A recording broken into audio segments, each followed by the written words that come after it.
Summer of 2011, I was a student in California, and my childhood friend Tim came over to visit.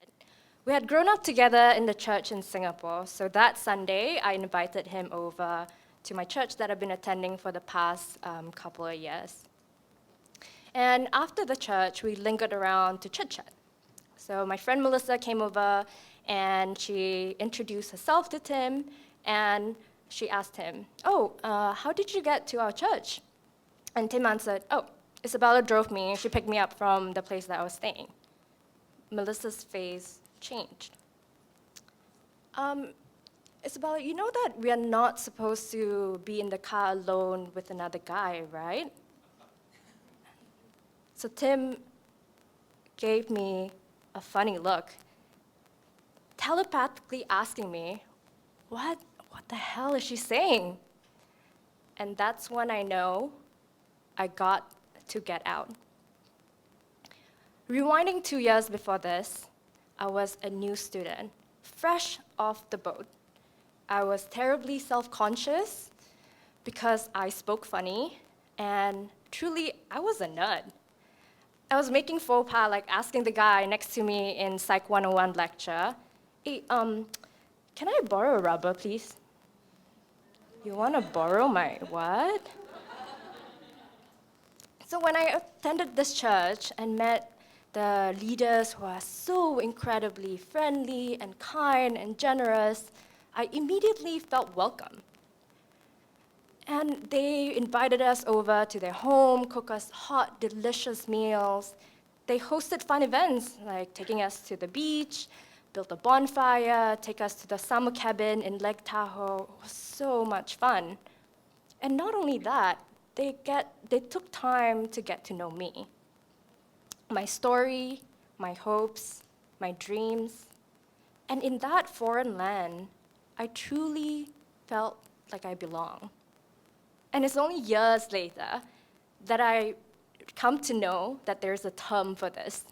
A term where someone showers another person with overwhelming love, adoration, attention, for the purpose of controlling and manipulating them. And it's called love bombing. Church was 5 days a week.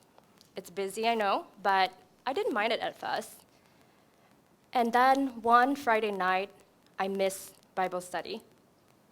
And that very same night, 2 spiritual leaders arrived in front of my dorm room. They demanded to know where I was and chastised me for not showing the church enough commitment. I was shocked. I was flabbergasted. But at that time, I still want their love, I still want their approval, and I still want to experience all the fun things that they have in store. So I relented, I complied. And subsequently, I rejected an invitation from my external friends and sacrificed academic pursuits to show more commitment to the church. Then slowly, more rules unfolded. No drinking, no partying, no, you cannot listen to non-Christian songs. No video games, no holiday with your friends or family. And you too, no dating. Men and women, boys and girls, separated like the Red Sea so that we didn't tempt each other.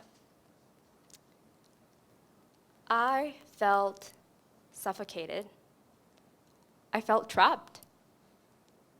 But whenever I think about leaving, I think about all the accusation that they showered upon people who left. A sinner, a loser, a quitter.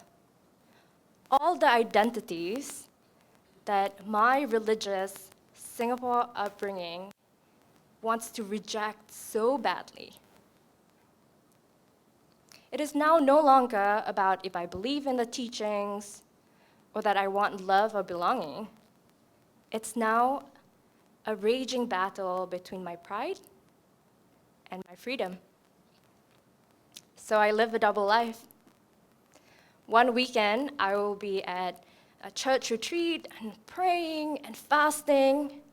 And then the next weekend, under the pretense of an internship trip, I will be at Miami Beach, partying it up and drinking and hugging the toilet. And sometimes I would be at a Bible study, and then 2 hours later, I will be under the covers, secretly watching 50 Shades of Grey. You see, that time when Tim shot me that look, it's as if the curtain has been lifted. I realized I was so entrenched in that community that such sentiment that Melissa said wasn't odd to me anymore. I was that frog soaking in increasingly hot water, not realizing that it is about to boil. And so for the next 3 hours in the car, I told Tim everything about the church, the rules, my double life. And hearing it for the first time out loud helped me to distance myself from my own prison and gave me the courage to pack up and leave. And yes, I received accusations of being a quitter. And yes, I have to restart my life, make new friends. And yes, 10 years later, I still regretted my youth that is wasted in that community. But mustering the courage to leave was still my best, proudest decision. My pride is not worth my freedom or my happiness. And plus, now I get to watch 50 Shades, or heck, any kind of movie at all, shame-free. Thank you.